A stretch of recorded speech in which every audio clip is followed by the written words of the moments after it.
आप सबको जोहार और नमस्कार। मैं हूं अभिषेक और आप देख रहे हैं न्यूज़ झारखंड की। यहाँ मिलती है झारखंड की हर छोटी बड़ी खबरों का डेली अपडेट। हम लाते हैं वो खबरें जो है महत्वपूर्ण, वो मुद्दे जो हैं चर्चा के काबिल। तो वक्त हो चला है झारखंड की आज सुबह की 25 मुख्य खबरों को जानने का और उनसे अपडेट होने का। साथ ही अगर आप चैनल पर नए हैं तो चैनल सब्सक्राइब करके बेल आइकन प्रेस कर दे, जिससे आप तक झारखंड की हर महत्वपूर्ण खबर पहुंचती रहे। तो आइए शुरुआत करते हैं आज की पहली मुख्य खबर से। झारखंड मुख्यमंत्री मैया सम्मान योजना में बड़ा फर्जीवाड़ा। एक ही बैंक खाते से 95 बार हुआ आवेदन, उपायुक्त ने दिए एफआईआर दर्ज करने के निर्देश। झारखंड की मुख्यमंत्री मैया सम्मान योजना के भौतिक सत्यापन में बड़ा फर्जीवाड़ा सामने आया है। उपायुक्त मती विजया यादव के निर्देश पर जांच में पाया गया कि एक ही बैंक खाता नंबर का इस्तेमाल कर 95 बार अलग अलग नामों से आवेदन किया गया था। इसमें चास नगर निगम क्षेत्र से 67 बार और गोमिया से 28 बार आवेदन किए गए थे। फर्जीवाड़ा इंडसइंड बैंक के खाते से जुड़ा मिला, जिसका धारक पश्चिम बंगाल का यूसुफ नामक व्यक्ति है। सभी आवेदन पलामू के सीएससी बीएलई सुमित कुमार की आईडी से किए गए थे। उपायुक्त ने आरोपी के खिलाफ प्राथमिकी दर्ज कराने के निर्देश दिए हैं। जिले में कुल 11,200 डुप्लीकेट आवेदन मिले हैं, जिसका पुनर्सत्यापन किया जा रहा है। झारखंड कैबिनेट बैठक में लिए गए महत्वपूर्ण फैसले। निर्माण कार्यों पर जीएसटी 12% से बढ़ाकर 18%। उच्च शिक्षा पुरस्कार योजना को मंजूरी। मुख्यमंत्री हेमंत सोरेन की अध्यक्षता में 29 जनवरी को हुई मंत्रिपरिषद बैठक में कई अहम फैसले लिए गए। निर्माण कार्य श्रेणी की जीएसटी दर को 12% से बढ़ाकर 18% कर दिया गया। नगर विकास एवं आवास विभाग के तहत संविदा कार्यों के भुगतान हेतु प्रक्रिया निर्धारण की स्वीकृति दी गई। उच्च शिक्षा में उत्कृष्ट कार्य करने वालों को सम्मानित करने के लिए झारखंड राज्य उच्चतर शिक्षा पुरस्कार योजना को मंजूरी मिली। झारखंड उच्च न्यायालय के आदेश के अनुपालन में सेवानिवृत्त कर्मियों को वित्तीय लाभ देने, सहायक शिक्षकों के पद सृजन और एक अधिकारी की सेवा से बर्खास्ती से जुड़े फैसले भी लिए गए। झारखंड कैबिनेट का बड़ा फैसला। सीएनटी एक्ट उल्लंघन के आरोप में अधिकारी मतियस विजय टोप्पो सेवा से बर्खास्त।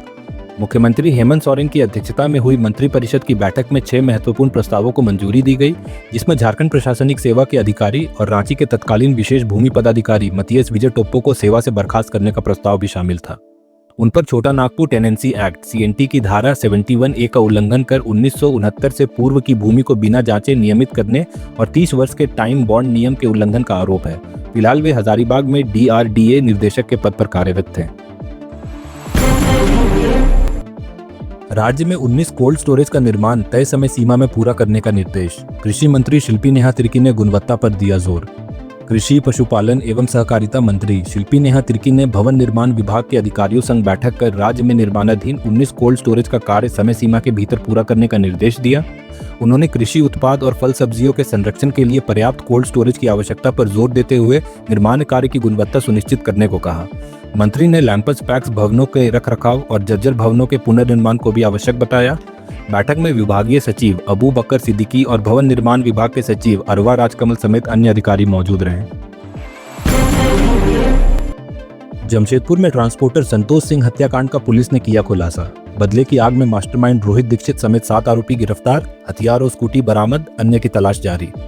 जमशेदपुर के मुंशी मोहल्ला गुरुद्वारा रोड पर 19 जनवरी को हुए ट्रांसपोर्टर संतोष सिंह हत्याकांड का पुलिस ने खुलासा कर दिया है। एसएसपी किशोर कौशल ने बताया कि मास्टरमाइंड रोहित दीक्षित समेत 7 आरोपियों को गिरफ्तार किया गया है। रोहित ने 2014 में अपने पिता डब्बू दीक्षित की हत्या का बदला लेने के लिए वारदात को अंजाम दिया। इसमें रौनक सिंह ने वित्तीय मदद और रेकी की सहायता की, जिसके पिता की हत्या 2009 में हुई थी। पुलिस ने आरोपियों से हथियार, कारतूस और हत्या में प्रयुक्त स्कूटी बरामद की है। अन्य आरोपियों की गिरफ्तारी के लिए छापेमारी जारी है। रांची उपायुक्त मंजूनाथ भजंती ने औचक निरीक्षण में अरगोड़ा अंचल कार्यालय के 2 कर्मियों को गैर हाजिर पाकर वेतन काटने और शोकॉज का दिया निर्देश। रांची उपायुक्त मंजूनाथ भजंती ने 29 जनवरी को संध्या समय अरगोड़ा अंचल कार्यालय का औचक निरीक्षण किया, जहां बड़ा बाबू अश्विनी कुमार वास्तव और लिपिक अनीता कुमारी हाजिरी बनाने के बावजूद गैर हाजिर पाए गए। इस पर उपायुक्त ने दोनों कर्मियों के 1 दिन का वेतन काटने और शोकॉज जारी करने का निर्देश दिया। उन्होंने सभी कर्मचारियों को समय पर उपस्थित रहने, बायोमेट्रिक हाजिरी सुनिश्चित करने और स्वीकृति के बाद ही अवकाश लेने का सख्त निर्देश दिया। साथ ही दाखिल खारिज के लंबित मामलों को आगामी रविवार को विशेष कैंप लगाकर निष्पादित करने और परिशोधन पोर्टल के कार्य में तेजी लाने के आदेश दिए। गोड्डा में नकली नोट बनाने के नाम पर ठगी करने वाले गिरोह का भांडाफोड़। पुलिस ने 3 बिहार निवासी आरोपियों को किया गिरफ्तार। केमिकल और काले कागज बरामद। झारखंड के गोड्डा जिले में पुलिस ने नकली नोट बनाने के नाम पर ठगी करने वाले गिरोह का पर्दाफाश किया है। महगामा थाना क्षेत्र में ऊर्जा नगर हेलीपैड के पास से स्कॉर्पियो सवार 3 आरोपियों संजय कुमार, मोहम्मद नैयर और मोहम्मद इकबाल आलम को गिरफ्तार किया गया। ये सभी बिहार के बांका जिले के निवासी हैं। पुलिस ने इनके पास से काले रंग के कागज और केमिकल बरामद किए। एसडीपीओ चंद्रशेखर आजाद के अनुसार आरोपी फर्जी वीडियो दिखाकर लोगों को झांसा देते थे कि केमिकल से काले कागज असली नोट में बदल जाएंगे और ठगी कर फरार हो जाते थे। हालांकि अभी तक किसी पीड़ित ने शिकायत दर्ज नहीं कराई है। कोडरमा में बैंक से रुपए निकालकर जा रहे वृद्ध को नशीला पदार्थ सुंघाकर 57,500 रुपए लूटने वाले 2 आरोपी बिहार से गिरफ्तार। पुलिस ने लूटी गई राशि की बरामद। कोडरमा जिले में बैंक ऑफ इंडिया से रुपए निकालकर लौट रहे एक वृद्ध से नशीली पदार्थ सुंघाकर 57,500 रुपए लूटने वाले 2 आरोपी को पुलिस ने बिहार के मुजफ्फरपुर से गिरफ्तार किया। यह घटना 23 जनवरी को झुम्बी तलिया थाना क्षेत्र में हुई थी। पुलिस ने गुप्त सूचना के आधार पर अशोका होटल से दोनों अपराधियों राजकुमार शाह और आशीष शाह को गिरफ्तार किया। आरोपियों ने बिहार के गया में भी 20,000 रुपए लूटने की बात कबूली है। पुलिस ने 65,640 रुपए नकद, 2 मोबाइल, एटीएम कार्ड और आधार कार्ड बरामद किए हैं। पलामू में 4 लेन सड़क निर्माण स्थल पर हुई गोलीबारी का खुलासा। रंगदारी के लिए गैंगस्टर राहुल सिंह ने शूटर को 60,000 रुपए दिए, 2 आरोपी गिरफ्तार। पलामू जिले में 4 लेन सड़क निर्माण स्थल पर 7 जनवरी को हुई गोलीबारी का पुलिस ने खुलासा कर लिया है। रंगदारी के लिए हुई इस गोलीबारी में गैंगस्टर राहुल सिंह ने शूटर को 60,000 रुपए दिए थे। पुलिस ने शुभम दुबे और आकाश कुमार को गिरफ्तार किया है। घटना के दौरान आकाश बाइक चला रहा था और शुभम ने गोली चलाई थी। जांच में यह भी सामने आया कि राहुल सिंह और अमन साहू गैंग दोनों ने भारत वाणिज्य ईस्ट प्राइवेट लिमिटेड से रंगदारी की मांग की थी। पुलिस ने आरोपियों से एक पिस्टल, 3 गोली और एक खाली मैगजीन और पल्सर बाइक बरामद की है। मुख्यमंत्री हेमंत सोरेन ने झारखंड की 2 महिला हॉकी खिलाड़ियों सलीमा टेटे और निकी प्रधान को रांची में जमीन सौंपा। 35-35 लाख रुपए की मदद भी घोषित। मुख्यमंत्री हेमंत सोरेन ने आज झारखंड की 2 महिला हॉकी खिलाड़ियों सलीमा टेटे और निकी प्रधान को रांची के हरमू स्थित आवासीय कॉलोनी में 3750 वर्ग फीट भूखंड आवंटन का कागजात सौंपा। यह सम्मान इन खिलाड़ियों के हॉकी में उत्कृष्ट प्रदर्शन और राज्य एवं देश का नाम रोशन करने के लिए दिया गया। मुख्यमंत्री ने इस मौके पर घोषणा की कि राज्य सरकार इन दोनों खिलाड़ियों को अपना घर बनाने के लिए खेल नीति के तहत 35-35 लाख रुपए भी प्रदान करेगी। मुख्यमंत्री ने कहा कि झारखंड की बेटियां सीमित संसाधनों में भी शानदार प्रदर्शन कर राज्य और देश का नाम रोशन कर रही है और यह वादा आज पूरा किया जा रहा है। कॉफी विद एसडीएम कार्यक्रम में अखबार विक्रेताओं ने उठाई अपनी समस्याएं। एसडीओ संजय कुमार ने त्वरित कार्रवाई के निर्देश दिए। इस सप्ताह की कॉफी विद एसडीएम कार्यक्रम में अनुमंडल कार्यालय में अखबार वितरण करने वाले मेहनतकश हॉकर्स को आमंत्रित किया गया। इस मौके पर क्षेत्र के अखबार विक्रेताओं ने अपनी निजी और सामूहिक समस्याओं को एसडीओ संजय कुमार के समक्ष रखा। खासतौर पर गढ़वा अंचल से जुड़ी समस्याएं जैसे नामांतरण, लगान रशीद और ऑनलाइन अपडेशन को लेकर शिकायतें आईं, जिस पर एसडीओ ने त्वरित कार्रवाई के निर्देश दिए। साथ ही टंडवा निवासी भाई विनोद और प्रमोद गुप्ता ने प्रधानमंत्री आवास योजना के तहत घर बनाने के लिए मदद मांगी, जिस पर नगर परिषद को कार्रवाई का निर्देश दिया गया। इसके अलावा नागरिक सुविधाओं और राशन कार्ड से संबंधित समस्याएं भी उठाई गई। डाल्टनगंज पुलिस ने गांजा तस्करों के गिरोह का किया भांडाफोड़। 9 किलो गांजा बरामद, 3 गिरफ्तार। डाल्टनगंज पुलिस ने मंगलवार को एक बड़ी कार्रवाई में 3 गांजा तस्करों को गिरफ्तार किया और उनके पास से 9 किलो गांजा बरामद किया, जिसे वे बनारस में सप्लाई करने जा रहे थे।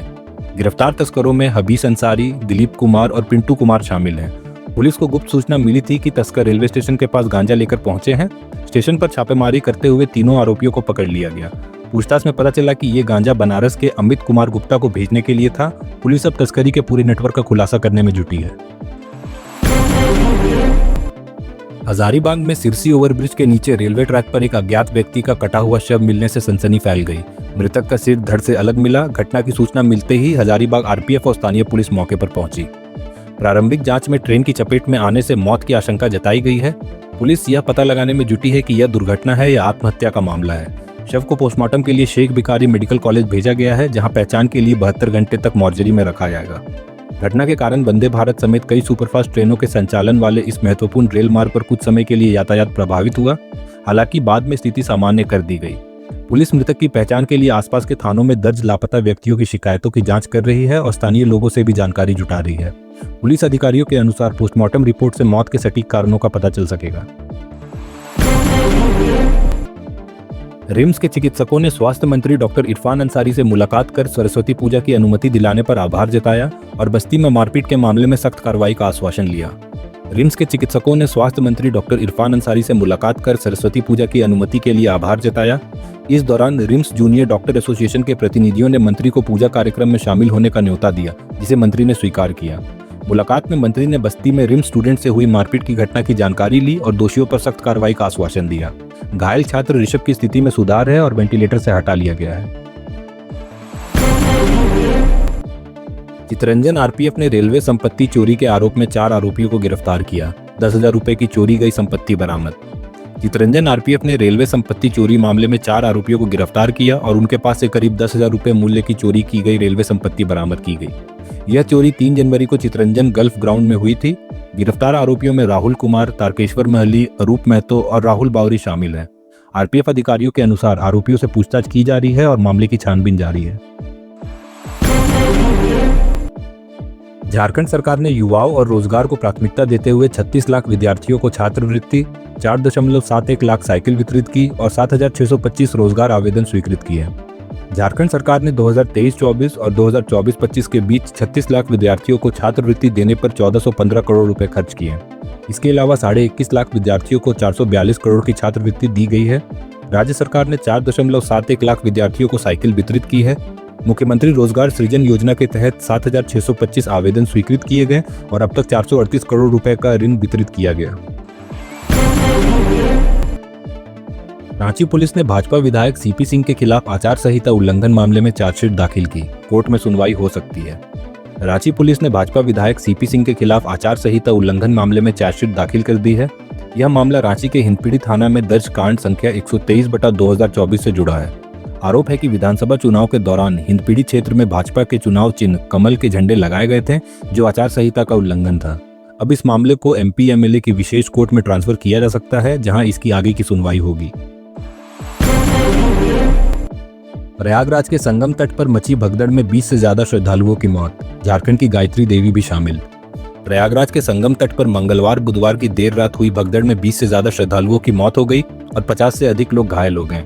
मृतकों में झारखंड के पलामू जिले की गायत्री देवी भी शामिल है, जो अपने पति और रिश्तेदारों के साथ प्रयागराज आई थी। जानकारी के अनुसार भगदड़ के दौरान कई लोग बैरिकेडिंग में फंसकर गिर पड़े, जिससे अफवाह फैल गई और लोग एक दूसरे के ऊपर गिरने लगे। गायत्री देवी की मौत भी इस घटना से हुई। झारखंड सरकार का जनजातीय कला और संस्कृति के संरक्षण के लिए राज्य स्तरीय चित्रकार शिविर का आयोजन। स्वतंत्रता सेनानियों की शौर्य गाथा को चित्रों में प्रस्तुत किया जाएगा। कल्याण मंत्री चमरा लिंडा ने राज्य स्तरीय जनजातीय चित्रकार शिविर का उद्घाटन किया, जिसका उद्देश्य झारखंड की जनजातीय कला और संस्कृति के संरक्षण तथा जनजातीय स्वतंत्रता सेनानियों के योगदान को चित्रों के माध्यम से प्रदर्शित करना है। यह शिविर डॉक्टर रामदयाल मुंडा जनजातीय कल्याण शोध संस्थान रांची में आयोजित किया जा रहा है और इस आयोजन का हिस्सा है झारखंड के वीर जनजातीय स्वतंत्रता सेनानियों की शौर्य गाथाओं को कला के माध्यम से जीवंत करना। राष्ट्रीय सेविका समिति द्वारा लोक माता देवी अहिल्याबाई होलकर के त्रिशताब्दी जयंती महोत्सव का आयोजन। राज्यपाल संतोष कुमार गंगवार की गरिमामयी उपस्थिति। रांची विश्वविद्यालय के आर्यभट्ट सभागार में लोकमाता देवी अहिल्याबाई होलकर के त्रिशताब्दी जयंती महोत्सव का भव्य आयोजन हुआ। इस अवसर पर राज्यपाल संतोष कुमार गंगवार ने मुख्य अतिथि के रूप में कार्यक्रम में शिरकत की। पारंपरिक दीप प्रज्वलन के बाद वंदे मातरम गीत का सामूहिक गायन हुआ। राज्यपाल महोदय ने देवी अहिल्याबाई होलकर के जीवन और उनके योगदान पर विचार व्यक्त किए और उन्हें समाज में सेवा, न्याय और धर्मपरायणता के अद्वितीय उदाहरण के रूप में याद किया। आईएएस अधिकारी पूजा सिंघल पर केस चलाने की अनुमति के लिए ईडी ने राज्य सरकार से की मांग। राहत मिलने के बावजूद मुसीबतें बरकरार। आईएएस अधिकारी पूजा सिंघल की मुश्किलें बढ़ सकती हैं। प्रवर्तन निदेशालय ईडी ने उनके खिलाफ केस चलाने के लिए राज्य सरकार से अनुमति मांगी है। हालांकि सिंघल की निलंबन, वापसी और पोस्टिंग पर इसका कोई असर नहीं होगा। 7 जनवरी को सिंघल को 28 महीने बाद जेल से राहत मिली थी, जब कोर्ट ने उनकी जमानत याचिका मंजूर की। वे मनी लॉन्ड्रिंग मामले में जेल में बंद थी और कस्टडी के आधार पर रिहाई की मांग कर रही थी। गोड्डा जिले में नकली नोट बनाने की कला सिखाने के नाम पर लोगों से ठगी करने वाले 3 युवकों की गिरफ्तारी। पुलिस ने जब्त की नकली नोट और अन्य सामग्री। गोड्डा जिले के महागामा पुलिस ने घर बैठे नकली नोट बनाने की कला सिखाने के नाम पर ठगने आए 3 युवकों को गिरफ्तार किया है। पुलिस को सूचना मिली कि ये युवक ऊर्जा नगर हेलीपैड के पास स्कॉर्पियो में मौजूद थे और नकली नोट बनाने की ट्रेनिंग देकर लोगों से ठगी कर रहे थे। पुलिस ने घेराबंदी कर तीनों को पकड़ लिया, जिनमें संजय कुमार, मोहम्मद नैयर और इकबाल आलम शामिल थे। इनके पास से नकली नोट, काले कागज के बंडल, केमिकल और अन्य सामग्री बरामद की गई। गिरिडीह में एक व्यक्ति की गुमशुदगी को लेकर ग्रामीणों का सड़क जाम। पुलिस कार्रवाई में नाकाम रहने पर हुआ विरोध प्रदर्शन।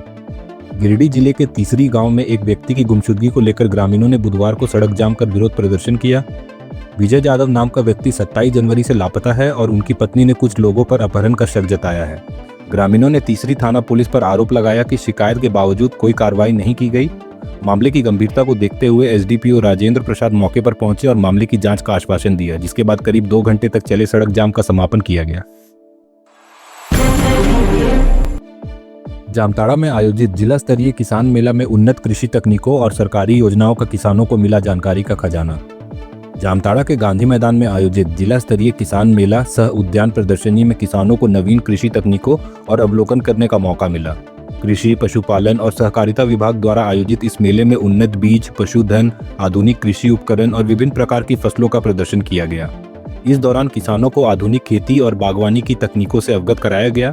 मेले में केसीसी ऋण, कृषि उपकरण और पशुधन का वितरण भी किया गया और डीसी ने सरकारी योजनाओं का लाभ उठाने का आग्रह किया। कॉमेडी किंग एहसान कुरैशी ने रांची में अपने पुराने मित्र देवेश खान से मुलाकात की, कुल्हड़ चाय का लिया लुत्फ। बॉलीवुड के प्रसिद्ध कॉमेडियन एहसान कुरैशी बुधवार को रांची आए और अपने पुराने मित्र देवेश खान से मुलाकात की। इस दौरान उन्होंने देवेश को मुंबई आने का न्योता भी दिया। अपने हंसमुख अंदाज के लिए जाने जाने वाले एहसान कुरैशी ने रांची की कुल्हड़ चाय का स्वाद लिया और इसकी खूब तारीफ की। इस मौके पर बॉलीवुड अभिनेता शोएब उर रहमान, बुलंद अख्तर और कॉमेडियन मोहम्मद रियाज भी शामिल थे। तो ये थी झारखंड की आज सुबह की 25 मुख्य खबरें। ऐसे ही झारखंड की सभी महत्वपूर्ण खबरों को जानते रहने के लिए हमारे न्यूज चैनल को सब्सक्राइब कर बेल आइकन दबाएं। मिलते हैं शाम 5 बजे। धन्यवाद।